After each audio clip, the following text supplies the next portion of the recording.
eranya udah eranya Prabowo Subianto, ini jangan macem-macem gitu kan. Yang aneh-aneh disikat nih, gitu. Dan Bapak bukan main-main. Dari 16 tahun lalu saya bergerindra, sampai sekarang narasinya sama.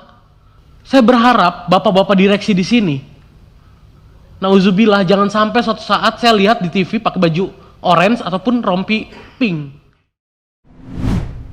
Assalamualaikum warahmatullahi wabarakatuh. Selamat siang semuanya, terima kasih pimpinan yang saya hormati, teman-teman Komisi 6 yang kita semua hormati juga, jajaran direksi dari para BUMN karya-karya yang sudah sejak pagi hadir di sini. Pertama, saya ingin sama seperti yang lain, tidak sebetulnya sudah banyak dibahas oleh kawan-kawan yang lain.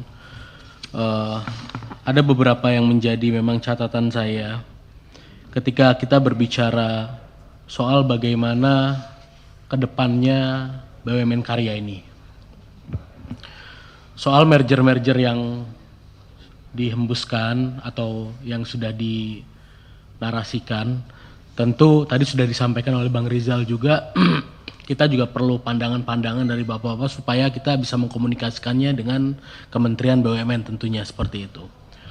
Plus minusnya seperti apa, karena kenapa kita menyayangi teman-teman karya-karya, karena mitra kita tentunya.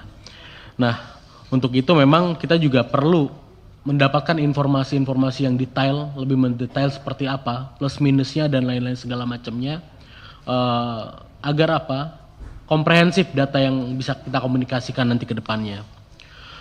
Jadi karena Komisi 6 ini adalah mitra, tidak perlu khawatir, terbuka saja, dan supaya kita juga leluasa dalam mengkomunikasikannya. Kami tidak ingin juga ketika misalnya ada BUMN yang sehat, yang sedang bagus, tiba-tiba dipaksa harus merger, kemudian malah jadi berantakan ke depannya. Kemudian tadi sudah disampaikan juga oleh banyak kawan-kawan terkait dengan vendor atau kreditur yang memang masih menjadi isu terkini terkait BUMN karya-karya ini. Tadi sudah ada influencer yang terus tiap hari sudah menjadi seperti tempat pengaduan masalah gitu kan. Nah, kami pun sebetulnya tidak masalah gitu kan, di Komisi 6 ini kita bantu menyampaikan berbagai aspirasi dari berbagai pihak-pihak yang memang masih ada sangkutan dengan teman-teman BUMN karya-karya. Tapi alangkah lebih baik juga harus terstruktur ke depannya, mungkin katakanlah diklasifikasi saja. Katakanlah kewajiban-kewajiban utama terhadap vendor itu katakanlah yang jelas, yang katakanlah skalanya UMKM, bahkan tadi saya mendapatkan informasi ada yang masih tagihannya 100 juta ya? 107 juta. Gitu kan, ini kan kayak misalnya klasifikasinya kan tentu mungkin bisa kita lihat sama-sama, diprioritaskan yang mana. Jadi syukur-syukur ke depannya ada progres-progres yang memang tercatat gitu kan. Nah, nanti di RDP selanjutnya mungkin yang akan kita tanyakan terlebih dahulu adalah gimana, sudah apa saja yang diselesaikan. Jadi ada progresnya. Mungkin tidak bisa langsung keseluruhan, tapi setidaknya ada progresnya.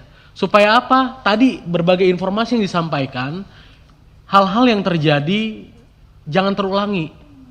Seperti Istaka Karya kami kemarin mendengar di sini, ada yang gantung diri, ada yang lompat dari apartemen. Nah, di era Pak Prabowo saat ini, Presiden Prabowo saat ini, kita sama-sama tahu Pak Prabowo konsen sekali, dan ini sejak saya masuk Gerindra 16 tahun lalu, tidak pernah beliau bergeser narasinya tentang ICOR, Incremental Capital Outflow Ratio. Indonesia ini terlalu mahal. Contoh sederhana, untuk mendapatkan $1, Indonesia ini butuh mengeluarkan $6. Beda dengan negara lain yang hanya 3 sampai $4, itu ICOR. Nah, kedepannya semangatnya harus sama. Itu seperti apa? Menutup kebocoran. Makanya efisiensi dilakukan hingga satuan 9. Nah, spiritnya sudah sama.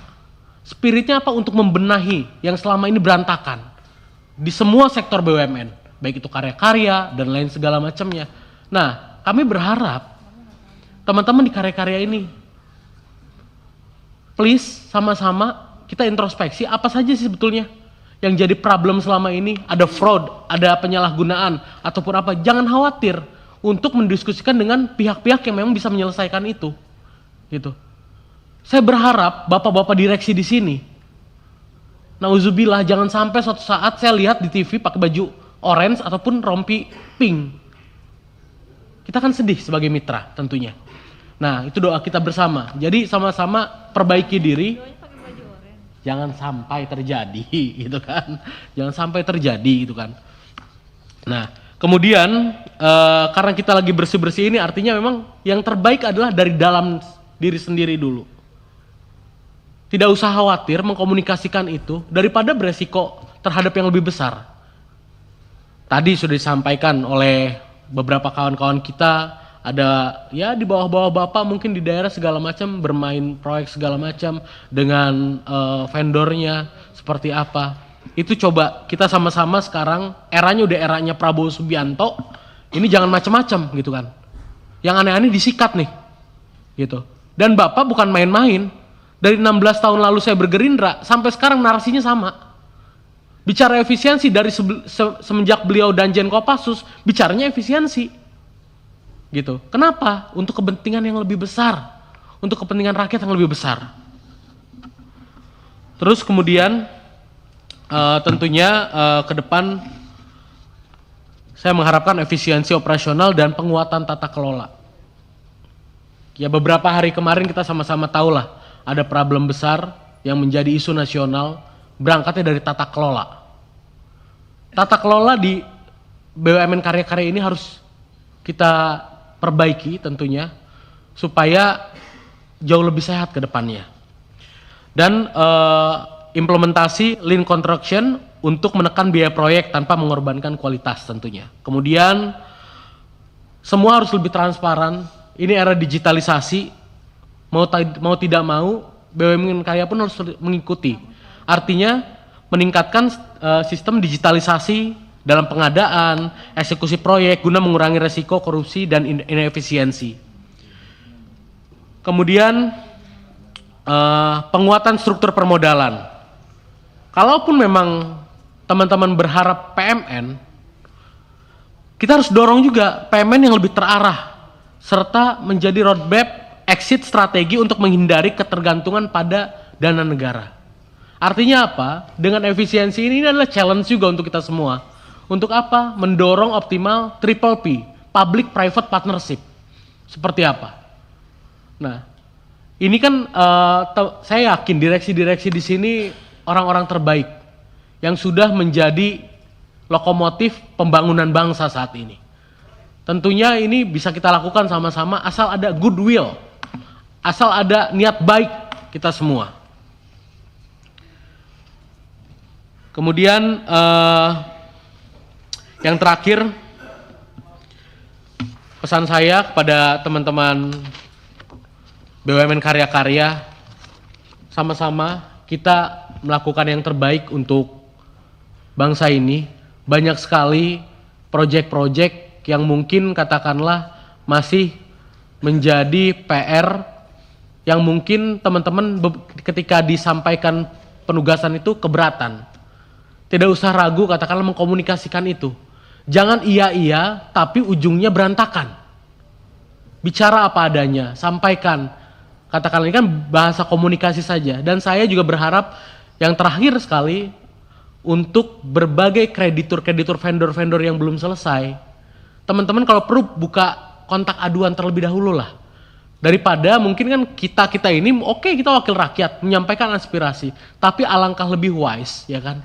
Teman-teman yang punya kewajiban, punya niat baik terlebih dahulu, mengedepankan itu, nanti diklasifikasi seperti apa, siapa yang harus diprioritaskan, katakanlah walaupun belum semuanya, berapa persennya dulu, ada niat baik teman-teman untuk menyelesaikan kepada vendor yang masih menggantung. Mudah-mudahan di RDP selanjutnya kita bisa cek sama-sama sudah sejauh apa dan sudah seperti apa. Terima kasih. Wassalamualaikum warahmatullahi wabarakatuh.